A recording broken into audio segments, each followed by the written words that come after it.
If you've ever looked at your garden beds in midsummer and seen them crack, harden and shed water like a roof tile, you know the frustration of gardening in dry soil. You water, but it seems to vanish before plants can use it. You add compost, but the soil still feels stubborn and lifeless. Many gardeners fight this battle year after year, never realizing that the solution is not just what you add on top, but what you grow within the soil itself. There is a cover crop so resilient it can push roots through compacted ground, fix nitrogen from the air, and draw earthworms back into dry, tired beds. Farmers in Africa and Asia relied on it for centuries, and it still proves itself today as one of the most powerful ways to revive soil. That cover crop is lablab, sometimes called hyacinth bean, and when managed properly, it transforms the toughest dry beds into living fertile ground again. When soil dries out and hardens, it's tempting to think the problem is simply lack of moisture, but in truth, dry beds are usually lifeless beds. Without organic matter and microbial activity, soil cannot hold water even when you irrigate. Clay soils bake into slabs, sandy soils let moisture drain away, and both types lack the structure that sponges water for plant roots. The reason older farms and homesteads could withstand dry spells was because their soils were alive. Organic matter created by roots, microbes and worms built humus that held water many times its weight. When we only add surface compost or fertilizer without changing the biology inside the soil, we miss the real solution. Cover crops like lablab address this by growing deep roots, feeding microbes, and physically restructuring soil from within.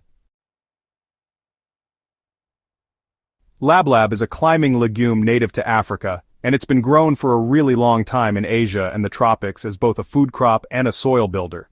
Farmers have valued it not just for its edible beans and forage, but also for its ability to thrive in poor soils where, honestly, other crops just couldn't make it.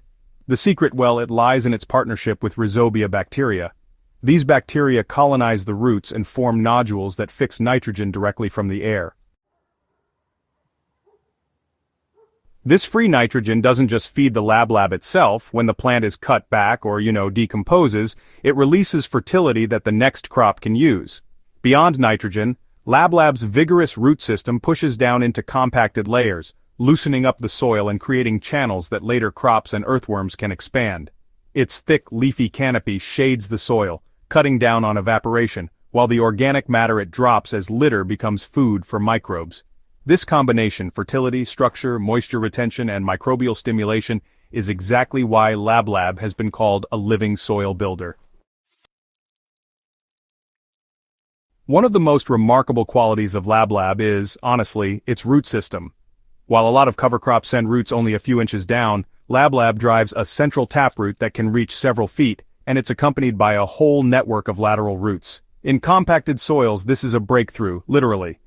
The taproot wedges into tight layers, creating vertical cracks. As the plant matures, those roots eventually die back, leaving open channels that improve aeration and water infiltration. Earthworms follow these pathways, expanding them further, and leaving casts that enrich the soil. Over time, repeated cycles of lablab or similar legumes turn hardened ground into friable earth. For example, a gardener who sows lablab in a clay bed left bare for years may notice by the following season that digging is easier, water no longer pools on the surface, and transplants establish more quickly. This is not magic, it's root biology doing the work of tillage without a spade.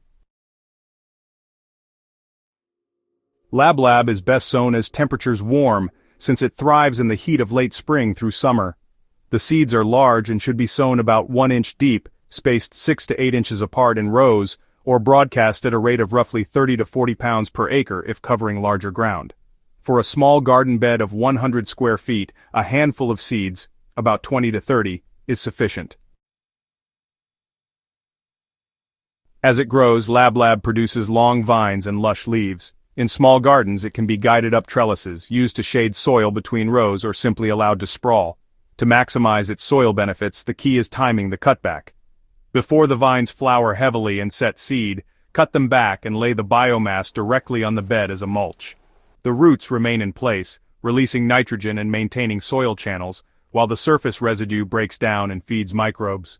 Gardeners can repeat this cut-and-drop method several times in a season, essentially layering mulch grown in place without importing materials. Dry beds often repel life. Worms vanish, fungi retreat, and bacteria go dormant. But when LabLab establishes, it reverses those conditions. The canopy shields soil from the baking sun, lowering surface temperatures and preventing crusting.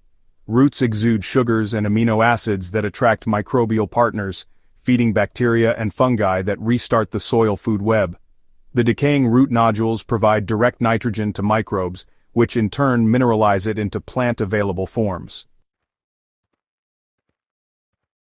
Earthworms are especially drawn to the softer, moister environment under LabLab mulch.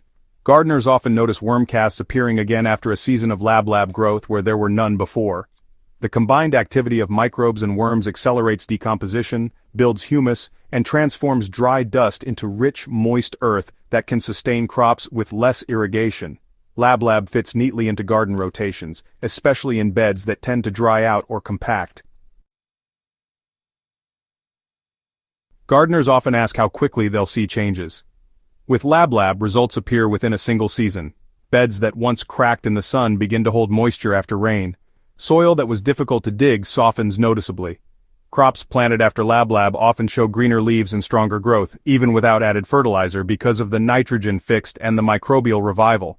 Quick fixes like chemical fertilizer may green plants for a season, but they leave soils weaker each year.